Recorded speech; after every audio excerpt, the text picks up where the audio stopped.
Imaginez la scène. Le soleil se couche sur la mer de Galilée, peignant le ciel de couleurs incroyables. Vous venez de passer une journée folle, l'une des plus intenses de votre vie. Des milliers de personnes étaient là. Et Jésus a fait quelque chose d'absolument miraculeux. Avec seulement 5 pains et 2 poissons, il a nourri tout le monde.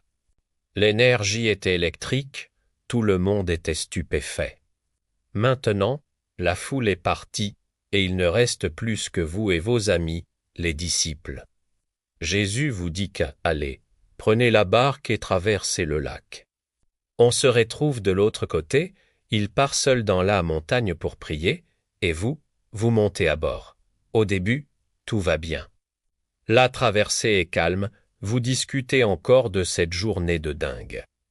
Mais la nuit tombe, et avec elle, le vent se lève. Pas une petite brise, non. Un vrai vent de tempête qui commence à secouer votre barque dans tous les sens. Les vagues deviennent de plus en plus grosses, elles s'écrasent contre le bois. Vous êtes en plein milieu du lac, l'obscurité est totale, et la peur commence à s'installer. Vous êtes des pêcheurs, vous connaissez ce lac, mais cette fois, c'est différent. Vous avez l'impression d'être une petite coquille de noix au milieu d'un océan déchaîné. Les heures passent, vous ramez de toutes vos forces, mais vous n'avancez presque pas. L'épuisement se mêle à la peur. Vous vous demandez où est Jésus, pourquoi vous a-t-il envoyé seul dans cette galère?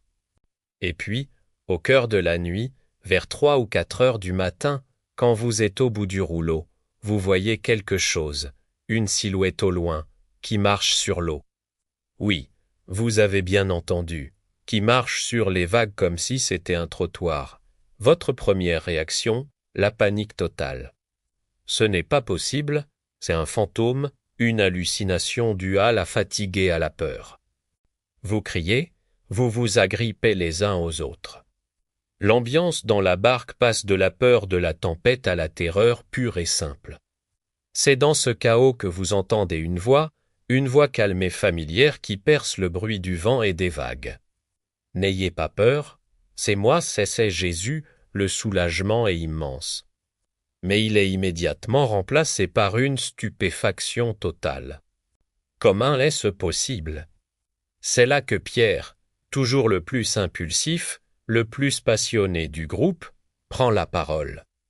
Il cria à travers la tempête, « Seigneur, si c'est vraiment toi, ordonne de venir te rejoindre sur l'eau. » Imaginez l'audace. Au milieu de cette tempête, alors que tout le monde se cramponne à la barque, lui, il veut sortir. Jésus le regarde, un sourire sans doute aux lèvres. Et lui répond par un simple mot, « Viens ». Alors Pierre, rempli d'une foi incroyable à cet instant, enjambe le bord de la barque. Il pose un pied sur l'eau, et ça tient. Il pose le deuxième pied et il marche. Il marche sur l'eau, vers Jésus. C'est un moment absolument surréaliste. Il avance, les yeux fixés sur son maître, défiant les lois de la nature. Mais la tempête fait toujours rage. Une énorme vague se lève, le vent hurle à ses oreilles. Pendant une fraction de seconde, Pierre quitte Jésus des yeux. Il regarde la tempête, les vagues, le danger.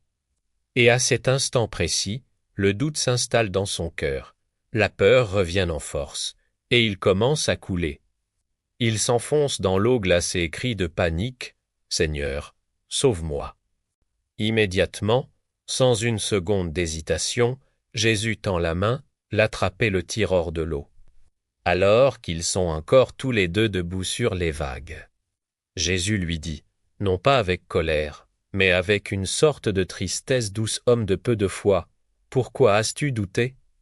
Il ne lui reproche pas d'avoir eu peur, mais d'avoir laissé le doute prendre le dessus sur sa confiance initiale.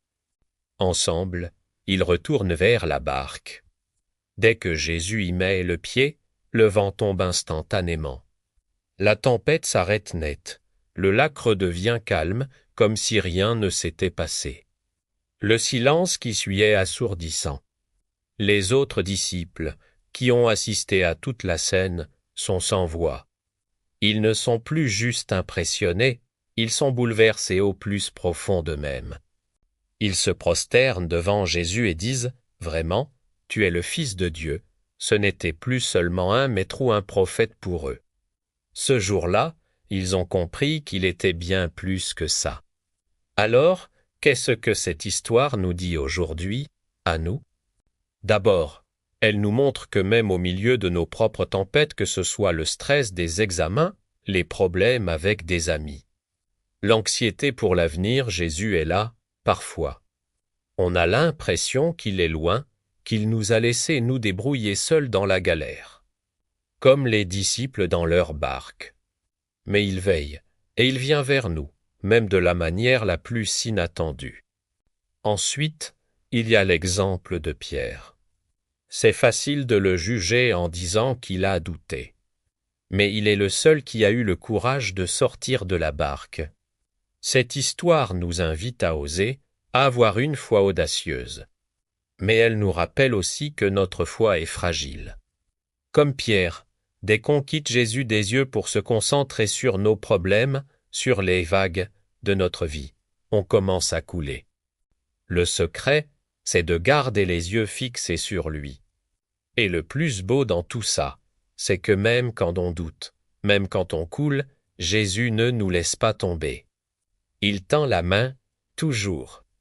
Il ne nous dit pas « débrouille-toi », il nous attrape et nous remet debout. Sa question « pourquoi as-tu douté ?» n'est pas un reproche, c'est une invitation à lui faire davantage confiance la prochaine fois. Cette histoire incroyable n'est pas juste un vieux récit. C'est une promesse, la promesse que peu importe la violence de la tempête dans ta vie, tu n'es pas seul. Il y a une présence qui peut calmer toutes les tempêtes, à l'extérieur comme à l'intérieur de toi. Il suffit de l'appeler, et même quand tu as peur, de tenter de garder les yeux fixés sur lui. Merci d'avoir regardé cette vidéo. Si elle t'a parlé, n'hésite pas à laisser un commentaire pour partager tes propres tempêtes et la manière dont tu tentes de garder le cap. Abonne-toi pour ne pas manquer les prochaines histoires. À très bientôt.